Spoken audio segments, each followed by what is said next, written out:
Shalom, salam dalam kasih Tuhan kita Yesus Kristus. Salam jumpa kembali bersama saya Billy dalam program pendalaman Alkitab. Dan di kesempatan kali ini kita akan kembali melanjutkan topik pembahasan kita di pekan yang lalu, yakni membahas mengenai percaya. Jadi persiapkan hati saudara untuk menerima kebenaran, karena di mana ada kebenaran, di situ akan tumbuh damai sejahtera.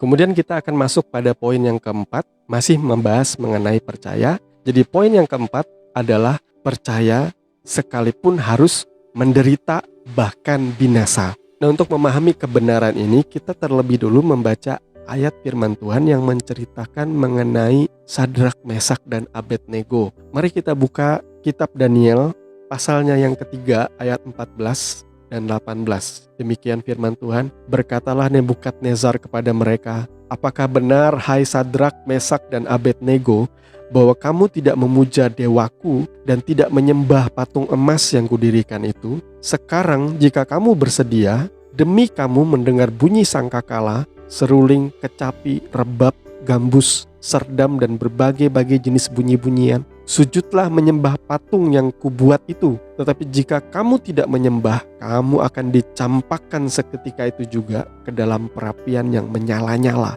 Dan dewa manakah yang dapat melepaskan kamu dari dalam tanganku? Lalu Sadrak, Mesak, dan Abednego menjawab Raja Nebukadnezar, tidak ada gunanya kami memberi jawab kepada tuanku dalam hal ini. Jika Allah kami yang kami puja sanggup melepaskan kami, maka ia akan melepaskan kami dari perapian yang menyala-nyala itu dan dari dalam tanganmu, ya Raja. Tetapi seandainya tidak, hendaklah tuanku mengetahui, ya Raja, bahwa kami tidak akan memuja dewa tuanku dan tidak akan menyembah patung emas yang tuanku dirikan itu. Jadi saudara bisa memahami ya, latar belakang Sadrak, Mesak, dan Abednego itu adalah orang Yahudi yang diberikan kekuasaan di dalam pemerintahan kerajaan Babel yang pada waktu itu dipimpin oleh Nebukadnezar ya. Jadi Nebukadnezar pada waktu itu mendirikan sebuah patung yang tinggi, patung emas ya, setinggi 60 hasta dan selebar 6 hasta. Dan Nebukadnezar memberikan perintah bahwa semua orang pada waktu itu, mulai dari pembesar, kemudian penguasa-penguasa, dan kemudian juga seluruh rakyat, ketika musik-musik itu mulai dimainkan, baik itu gambus, kecapi, kemudian nyanyi-nyanyian itu dinaikkan, seluruh orang itu wajib untuk sujud menyembah kepada patung dewa yang dibuat oleh Nebukadnezar ini. Dan akhirnya ada beberapa orang Kasdim yang menghasut dan berkata bahwa orang-orang Yahudi, yakni Sadrak, Mesak, dan Abednego ini, mereka tidak menyembah patung dewa yang didirikan oleh Nebukadnezar. Sehingga kemudian Nebukadnezar memutuskan mereka harus dihukum, sama seperti apa yang ia titahkan, bahwa setiap orang yang ketika musik itu dimainkan tidak menyembah, tidak sujud kepada patung dewa yang sudah dia buat, maka orang-orang itu harus dilemparkan ke dalam dapur perapian yang bernyala-nyala. Dan pada waktu itu Sadrak, Mesak, dan Abednego, mereka tidak kompromi dengan iman mereka, bahwa mereka tidak ingin menyembah Allah lain, sehingga mereka tidak mempedulikan jabatan dan kenyamanan hidup mereka. Saya bisa membayangkan mereka juga punya keluarga ya, dan saya bisa membayangkan mereka harus siap menanggung konsekuensi ketika mereka tidak ingin sujud menyembah kepada patung itu. Mereka dilemparkan ke dalam dapur perapian. Banyak hal yang akan mereka korbankan. Tetapi mereka memilih untuk lebih baik kami menderita, lebih baik kami binasa daripada kami menyembah Allah lain dan menyakiti hati Tuhan. Dan akhirnya mereka dilemparkan ke dalam dapur perapian itu yang bernyala-nyala. Tetapi mujizat keajaiban terjadi ketika Nebukadnezar melihat mereka dilempar ke dalam dapur perapian. Tadinya mereka Sadrak, Mesak, dan Abednego kan cuma 3 orang. Tiba-tiba ada orang yang keempat. Tubuhnya tuh sangat mulia sekali, bercahaya dan menyilaukan. Dan orang yang keempat itu ketika dilihat, itu sampai orang-orang menilai, orang-orang beranggapan, berpikir bahwa orang yang keempat ini rupanya seperti anak dewa. Entah itu malaikat, entah itu Tuhan sendiri yang menyatakan dirinya untuk membela dan melindungi orang-orang yang setia kepadanya. Dan singkat cerita, dapur perapian yang panas itu tidak mencelakai mereka sedikit pun. Mereka tidak mengalami luka bakar sama sekali. Bahkan baju mereka tidak ada sedikit pun bau bekas orang terbakar. Oleh karena apa? Oleh karena mereka setia dan mereka tidak ingin berkompromi dengan iman mereka. Nah, iman dan percaya seperti inilah yang Tuhan harapkan juga dari umatnya. Bahkan lebih daripada ini. Kalau ini kan sudah dapat jawaban ya. Ketika mereka mempertahankan iman, mereka ditolong Tuhan. Tetapi ada kalanya juga saudara mempertahankan iman dan Tuhan tetap tidak menolong saudara. Katakanlah ketika kekaisaran Romawi, di situ ada begitu banyak penyiksaan terhadap orang-orang Kristen di gerejanya yang mula-mula. Apakah saudara tetap mempertahankan iman saudara? Jadi inilah kualitas iman dan percaya yang Tuhan harapkan dari jemaatnya. Bahwa mereka tidak berkompromi dengan dunia ini dan mereka tetap mempertahankan iman mereka sekalipun mereka harus menderita, bahkan lebih daripada itu, sekalipun mereka harus binasa. Karena tidak selamanya Tuhan pun menyatakan pertolongannya seperti Sadrak, Mesak, dan Abednego. Orang yang percaya Yesus di gereja mula-mula itu teraniaya, saudara. Beberapa bahkan mati, katakanlah Stefanus. Dia mati dirajam atas perintah Saulus. Bahkan ada begitu banyak rasul-rasul juga matinya banyak yang gak wajar. Ada begitu banyak penderitaan yang ditanggung oleh orang-orang percaya di masa itu. Tetapi ini kualitas yang Tuhan nantikan dari kita, bahwa kita mau menjadi orang yang percaya sekalipun kita harus menderita atau sekalipun kita harus binasa. Nah, dari pekan lalu sampai pekan ini kita sudah sama-sama mendengarkan ada 4 poin mengenai percaya.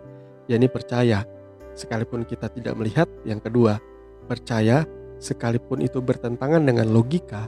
Yang ketiga, percaya sekalipun kita tidak memperoleh apa yang dijanjikan. Dan yang terakhir adalah percaya sekalipun kita harus menderita atau binasa. Nah, sekarang kita akan membahas poin yang terakhir, soal percaya yang keliru. Jadi ada banyak konsep yang disampaikan di gereja Tuhan mengenai iman, mengenai percaya itu yang salah total atau salah paham atau gagal paham di dalam memahami makna dari percaya atau iman. Dan penyampaian mengenai konsep percaya yang keliru ini itu disampaikan dengan begitu masif, dengan begitu progresif di tengah gereja Tuhan. Jadi ada beberapa konsep percaya yang keliru yang berkembang di tengah-tengah gereja Tuhan di masa-masa yang sekarang ini. Nah, yang pertama itu adalah word of faith.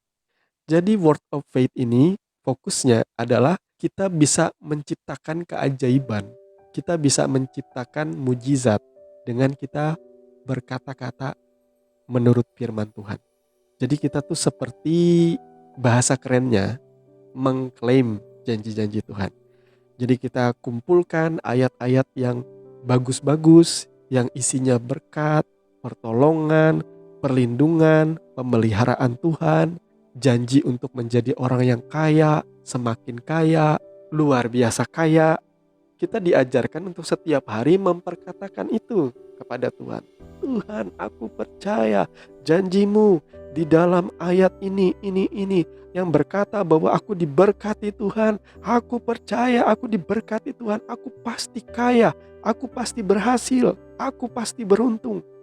Nah, menurut saudara gimana? Karena pengajaran ini seringkali disampaikan di gereja, bahkan itu tertanam di dalam kehidupan kita, seolah-olah itu adalah kebenaran. Padahal ini adalah ajaran iman yang keliru. Kalau kita mengklaim janji Tuhan, kita mulai mengambil ayat-ayat favorit, ayat-ayat yang bagus, ayat-ayat yang berisi janji-janji yang manis, yang baik, yang penuh hawa nafsu tadi, lalu kita mulai tujukan ke sorga kepada Tuhan. Kalau orang pakai word of faith, itu sama seperti orang yang sedang demo kepada surga. Kita menuntut janji-janji Tuhan. Artinya apa sih ya? Kalau seandainya kita menuntut janji kepada gubernur, kepada presiden, itu wajar aja ya. Tapi kalau kita menuntut kepada Tuhan tuh, kenapa ya? Rasanya tuh kayak agak kurang ajar. Seperti kita tuh gak kenal Tuhan. Atau kita tuh mencurigai dia. Sebenarnya kita nih siapa sih yang harus mengingatkan Tuhan bahwa Tuhan, lihat hidupku ini menderita. Bukankah Tuhan tuh janji bahwa kalau kami ikut Tuhan tuh pasti kami melimpah, diberkati sampai berkelimpahan. Mana Tuhan janjimu? Coba saudara renungkan lagi. Enggakah kedengarannya itu seperti kurang ajar dan tidak mempercayai Tuhannya? Kita ini disebut sebagai hamba Tuhan. Harusnya kita tuh sudah diselamatkan, sudah ditebus oleh pengorbanan darahnya, itu saja sudah bersyukur. Harusnya ketika Tuhan menyerahkan nyawanya bagi kita saat ia menjadi kenosis, manusia yang terbatas itu, dan mati di atas kayu salib, harusnya kita tuh sadar bahwa Tuhan itu memberikan segalanya, bahkan nyawanya sendiri bagi kita. Jadi kalau kita tidak kunjung menerima yang baik-baik menurut pikiran kita, menurut pandangan kita, bukan berarti Tuhan itu jahat, bukan berarti Tuhan itu lupa kepada saudara. Tetapi Tuhan pasti punya rancangan tersendiri dalam hidup saudara. Kalau saudara mempercayai Yeremia pasal 29 itu yang berkata bahwa rancanganku bukanlah rancangan kecelakaan, tetapi rancangan yang mendatangkan damai sejahtera. Nah, kalau saudara sudah tahu rencana Tuhan itu baik, harusnya kita tuh sebagai orang percaya harus fokus pada kewajiban kita dulu deh. Saya tuh pengen fokusnya tumbuh dulu. Kalau saya kerja sebaik-baiknya. Kalau saya melayanilah sebaik-baiknya. Saya mau kasih ilustrasi gini deh ya. Kalau saudara adalah seorang atasan, atau saudara adalah seorang bos yang punya bawahan, atau saudara punya karyawan deh ya. Saudara pernah gak memikirkan kesejahteraan karyawanmu? Demikian juga Bapamu yang di sorga. Bapa di sorga itu lebih baik dari semua pemimpin, dari semua bos, dari semua tuan di dunia ini. Nah, coba kita baca dulu ayat firman Tuhan di dalam Yakobus pasal yang keempat, ayat yang ketiga. Demikian firman Tuhan, atau kamu berdoa juga, tetapi kamu tidak menerima apa-apa, karena kamu salah berdoa, sebab yang kamu minta itu hendak kamu habiskan untuk memuaskan hawa nafsumu. Ini adalah contoh dari doa yang salah. Tapi ini banyak kali diajarkan di gereja, bahwa doa kebanyakan orang tuh penuh hawa nafsu. Kalau bicara penuh hawa nafsu itu artinya pengen memuaskan keinginan-keinginan yang bukan pokok atau bukan yang utama. Memuaskan keinginan pengen punya mobil.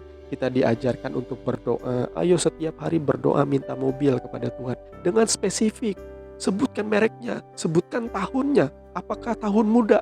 Ya, tahun muda lebih baik. Kemudian sebutkan juga apa-apa fasilitasnya, spesifikasinya, jelaskan kepada Tuhan. Dengan begitu kau kelihatan serius memintanya. Ini sesat banget ya. Atau ketika ada mobil mewah lewat, kalian angkat tangan, tumpang tangan, dan berkata dengan iman, tahun depan atau bulan depan mobil itu akan jadi milik saya. Dalam nama Yesus. Wah, ini word of faith yang sangat-sangat kebablasan sekali imannya, saudara ya. Apakah seperti itu yang Tuhan inginkan? Atau saudara berdoa pengen rumah mewah, saudara doakan, saudara dengan iman, lalu saudara mendatangi developer pembangunan rumah mewah, dan kemudian saudara bertanya akan harganya berapa, kemudian diberikanlah saudara list harganya yang begitu mahal, yang harganya miliaran, lalu saudara dengan iman berkata, aku percaya Tuhan pasti memberkati aku, Tuhan pasti memberikan aku rumah mewah ini. Lalu saudara tumpang tangan list harga tadi, dengan iman saudara tanya DP-nya berapa. Saudara dengan iman juga saudara berani mengambil bahkan cicilan itu lebih daripada penghasilanmu. Saudara berani dengan iman bahwa Tuhan pasti pelihara, dan banyak pendeta yang bersaksi seperti itu. Saya mau ikut pendeta saya seperti itu juga. Ini masalah yang terjadi di tengah-tengah jemaat kita. Mereka diiming-imingi segala sesuatu yang duniawi dengan konsep iman dan konsep percaya yang keliru. Saya tidak ingin mengajarkan ini kepada saudara. Sekali lagi, lakukanlah segala sesuatu sesuai dengan kemampuan kalian. Kalau saudara nggak mampu beli iPhone, jangan paksakan diri saudara. Saudara juga jangan karena ingin memenuhi tuntutan pergaulan, sosialita, teman-temanmu serba orang kaya, jadi saudara memaksakan diri punya gaya hidup seperti mereka sampai ngutang, itu sudah keliru banget. Demikian juga kalau saudara dengan iman ngambil rumah yang cicilannya jauh di atas pendapatanmu, itu sama dengan iman orang gila. Saudara harus duduk dulu dan berhitung, itu yang Alkitab ajarkan. Jangan sampai ketika engkau membangun rumah duitmu kurang, kata Tuhan. Anggaranmu kurang. Demikian juga dalam hidup ini. Jangan punya gaya hidup yang besar pasak daripada tiangnya. Hati-hati dengan iman yang keliru ini. Jadi kita kembali kepada yang namanya word of faith tadi ya, atau doa yang mengklaim janji-janji Tuhan tadi. Kalau saya melihat dari sudut pandang saya pribadi, itu sebenarnya artinya kita tuh sedang tidak mencintai Tuhan. Kita tuh gak cinta Tuhan, itu aja. Kita tuh lebih cinta kepada berkat-berkatnya ketimbang pribadinya. Kalau saudara masih pengen berkat-berkatnya, pengen senengnya aja ikut Tuhan, itu tandanya saudara masih kanak-kanak. Karena kanak-kanak hanya pengen apa yang bahagia buat dia aja. Ketika ada proses, ketika ada didikan, dia gak mau.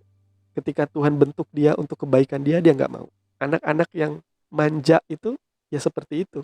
Tapi kalau anak-anak Tuhan yang mengenal Tuhan dengan baik, mereka akan bersyukur apapun keadaan mereka. Entah itu mereka dalam kelimpahan atau mereka dalam kekurangan, mereka cuma pengen satu aja, Tuhan, jangan kiranya roh-Mu menjauh dari hidup kami. Karena apa yang bisa aku lakukan tanpa Engkau, Tuhan? Itulah kualitas yang Tuhan harapkan dari umat-Nya. Bahwa orang-orang yang mengandalkan Dia lebih daripada apapun. Bahwa orang-orang yang mengikuti Dia bukan karena mereka pengen sesuatu dari Tuhan. Bukan karena mereka pengen memperlakukan Tuhan seperti Om Jin, yang ketika mereka minta sesuatu, ajukanlah permintaanmu, maka akan aku kabulkan, kata Tuhan. Wah, bukan seperti itu Tuhan Allah kita. Itu mungkin Injil yang lain, saudara ya. Tetapi Injil Yesus Kristus nggak seperti itu.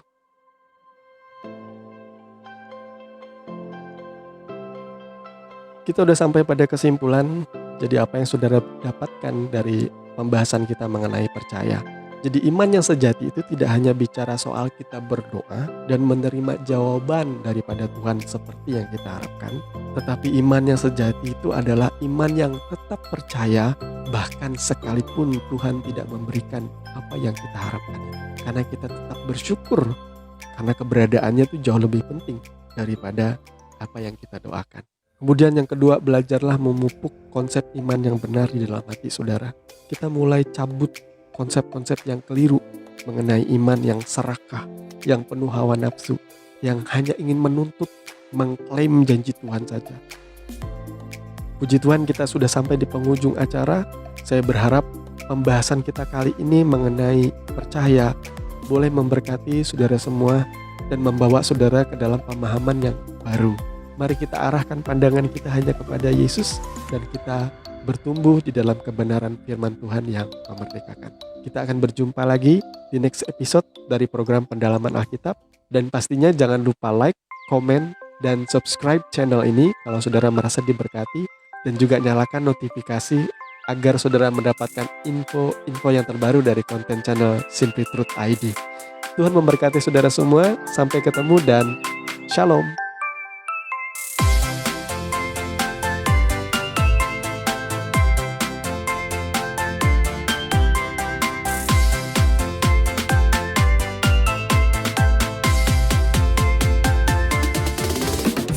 Wow.